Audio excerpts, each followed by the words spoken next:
కామారెడ్డి ప్రభుత్వ ఆసుపత్రిలో అదనపు గదుల ప్రారంభానికి విశిష్ట అతిథిగా ప్రభుత్వ అడ్వైజరీ షబ్బీర్ అలీని ఆహ్వానించడాన్ని ఎమ్మెల్యే వెంకటరమణారెడ్డి తప్పుపట్టారు. ఆసుపత్రి అధికారులపై ఆయన ఆగ్రహం వ్యక్తం చేశారు. ప్రోటోకాల్ ప్రకారం ప్రారంభోత్సవం చేయాలని సూచించి ఆగ్రహంతో బయటికి వెళ్లిపోయారు ఎమ్మెల్యే. పులివెందులలో సామాన్యుడికి పోటీ చేసే అర్హత లేదా అని వైఎస్ వివేకానంద రెడ్డి హత్య కేసులో అప్రూవర్గా దస్తగిరి ప్రశ్నించాడు. వైసీపీ నేతల కత్తి దాడిలో తన తండ్రి హజీబ్ అలీ గాయపడ్డాడని తెలిపారు. జగన్పై పోటీ చేసేంత మగాడా దస్తగిరి అంటూ వారు తనను తన తండ్రిని చంపేస్తామని బెదిరించారని ఆందోళన వ్యక్తం చేశారు. మద్యంపై విధించిన వ్యాట్ తొలగించాలని ఖమ్మం, భద్రాద్రి జిల్లాల wines, bar and restaurant association నిరసన చేపట్టింది. ఖమ్మం జిల్లా వైరాలోని ఐఎంఎల్ డిపో ముందు వారు ఆందోళన చేశారు. గతంలో ఎప్పుడూ లిక్కర్పై వ్యాట్ విధించలేదని అసోసియేషన్ సభ్యులు గుర్తు చేశారు.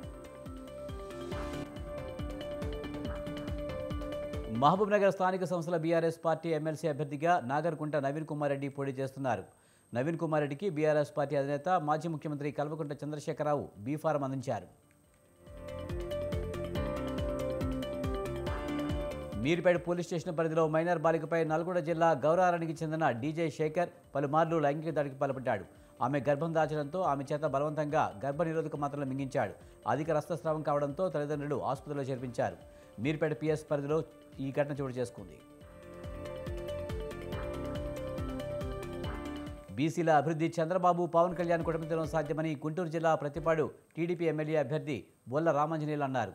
జేహో బీసీ సభ సక్సెస్ అవడంతో వైసీపీ నేతల గుండెల్లో వణుకు మొదలైందన్నారు ఆయన.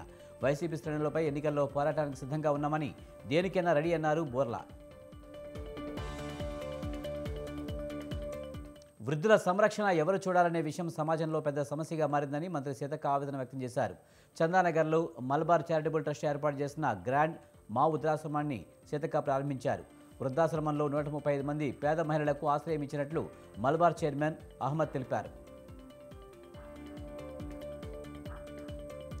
టీడీపీ, జనసేన, బీజేపీలది అక్రమ కలయికని ఏపీ వైసీపీ మైనార్టీ కార్యదర్శి సయ్యద్ నూరుద్దీన్ వ్యాఖ్యానించారు. జగన్ ఎదుర్కొనే సత్తా చంద్రబాబుకు లేదన్నారు. ఆ 3 పార్టీల తోకలు కత్తిరించేందుకు జగన్ రెడీ అన్నారు.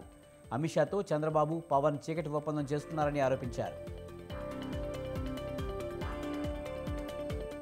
తెలంగాణ నిరుద్యోగుల పట్ల శాపంగా మారిన జీవో నెంబర్ 16ను రద్దు చేయాలని నిరుద్యోగ జేఏసీ ప్రభుత్వానికి విజ్ఞప్తి చేసింది. విద్యాశాఖలో కాంట్రాక్ట్ పద్ధతిలో దొడ్డిదారిలో ప్రవేశించిన 5,000 మందిని కేసీఆర్ రెగ్యులరైజ్ చేశారని తప్పుపట్టారు. జీవో 16ను రద్దు చేసి డైరెక్ట్ రిక్రూట్మెంట్ ద్వారా ఖాళీలు భర్తీ చేయాలన్నారు.